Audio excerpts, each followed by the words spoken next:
नमस्कार दोस्तों। आज की कहानी है सास बहू के खट्टे मीठे रिश्ते। सास बहू से कहती है, बहू कहाँ मर गई। अंदर से आवाज आती है, जिंदा हूँ माँ जी। तो फिर मेरी चाय क्यों अभी तक नहीं आई? कब से पूजा करके बैठी हूँ। ला रही हूँ माँ जी। बहू चाय के साथ भजिया भी ले आई।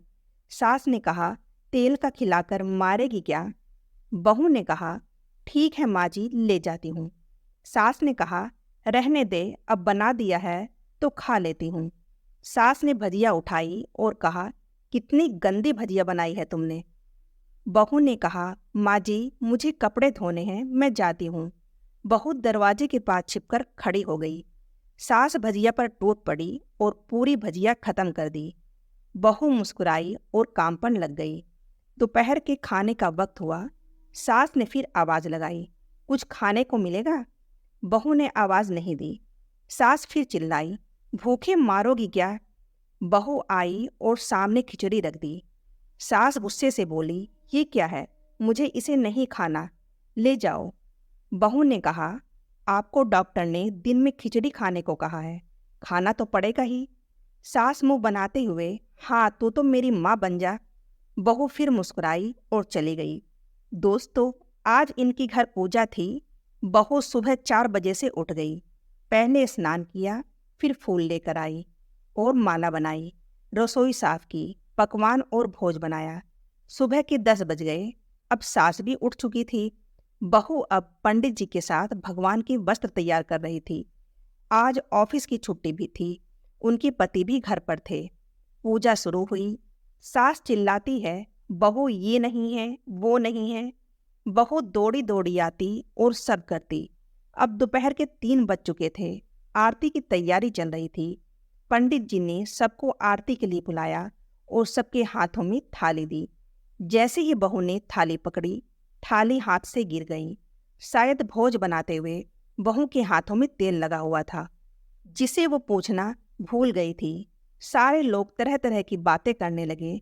कैसी बहू है, कुछ नहीं आता, एक काम भी ठीक से नहीं कर सकती, न जाने कैसी बहू उठा लाए, एक आरती की थाली भी संभाल नहीं सकती। उसके पति भी गुस्सा हो गए, पर सास चुप रही, कुछ नहीं कहा। बस यही बोल के छोड़ दिया, सीख रही है, सब सीख जाएगी धीरे धीरे। अब सबको खाना परोसा जाने लगा। बहू दौड़ दौड़ के खाना देती, फिर पानी लाती। करीब 70-80 लोग हो गए थे। इधर 2 नौकर और उधर बहू अकेली, फिर भी वहां सारा काम बहुत ही अच्छे तरीके से करती। अब उसकी सास और कुछ आस पड़ोस के लोग खाने पर बैठे। बहू ने खाना परोसना शुरू किया। सबको खाना दे दिया गया। जैसे ही पहला निवाला सास ने खाया, तुमने नमक ठीक से नहीं डाला क्या? एक काम ठीक से नहीं करती, पता नहीं मेरे बाद ये कैसे घर संभालेगी। पास पड़ोस वालों को तो जानते ही ना साहब, वो बस बहाना ढूंढते हैं और नुक्स निकालने का। फिर वो सब शुरू हो गए, ऐसा खाना है, ऐसी बहू है, ये वो वगैरह वगैरह। दिन का खाना हो चुका था। अब बहू बर्तन साफ करने नौकर के साथ लग गई।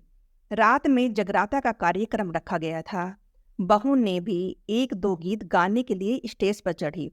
सास जोर जोर से चिल्लाई, मेरी नाक मत कटवा देना, गाना नहीं आता तो मत गाना, वापस आ जा। बहू मुस्कुराई और गाने लगी। सबने उसके गाने की बहुत तारीफ की, पर सास मुंह फुलाते हुए बोली, इससे अच्छा तो मैं गाती थी जवानी में, तुझे तो कुछ नहीं आता। बहू मुस्कुराई और चली गई। अब रात का खाना खिलाया जा रहा था।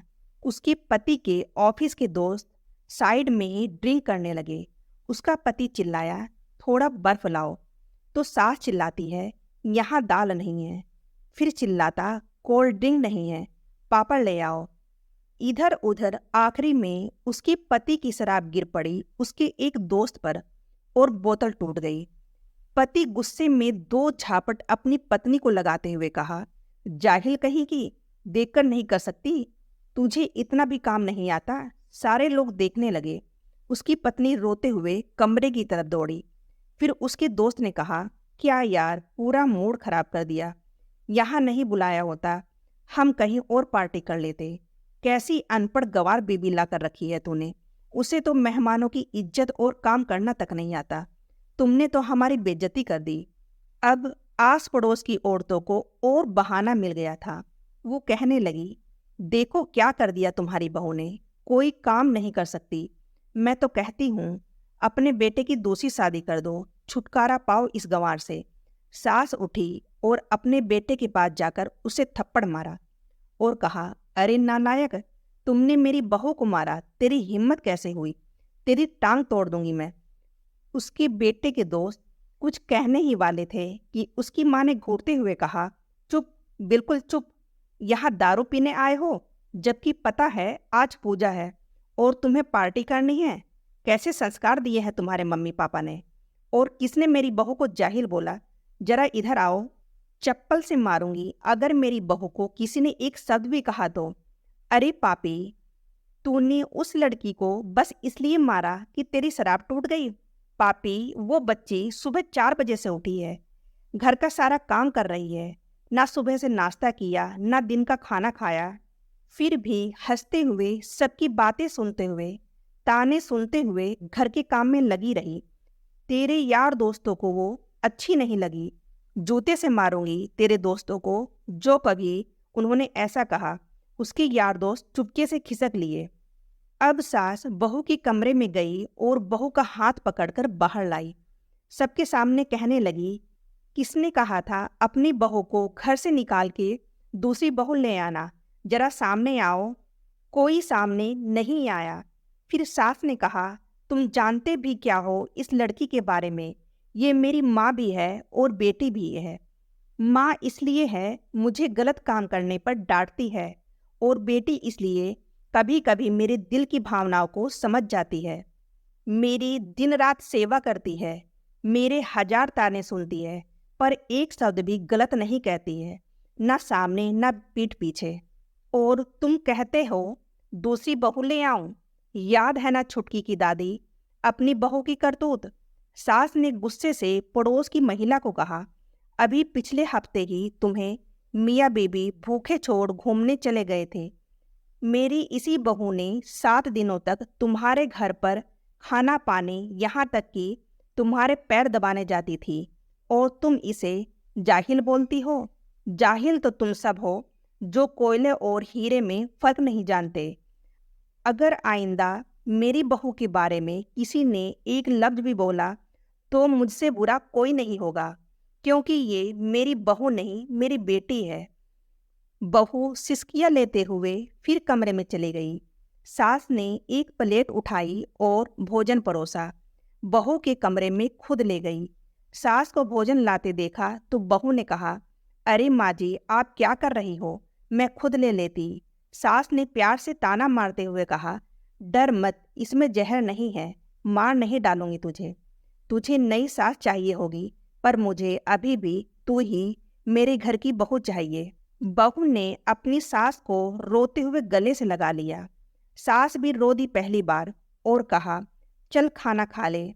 फिर मजाक करते हुए कहा, फिर मेरे पैर दबाने चले आना, और ये ख्याल मन में मत लाना कि सास पैर बोलती है, किसी दिन मैं इसका गला दबा दूंगी, क्योंकि कभी मैं भी यही सोचती थी। दोनों खूब हंसने लगती हैं। कुछ रिश्ते दोस्तों बहुत मीठे होते हैं, पर बातें कड़वी होती हैं। दोस्तों, आपको ये कहानी कैसी लगी कमेंट बॉक्स में ज़रूर बताइएगा, और कहानी पसंद आई हो लाइक कीजिएगा, सब्सक्राइब कीजिएगा और अपने दोस्तों को शेयर कीजिएगा।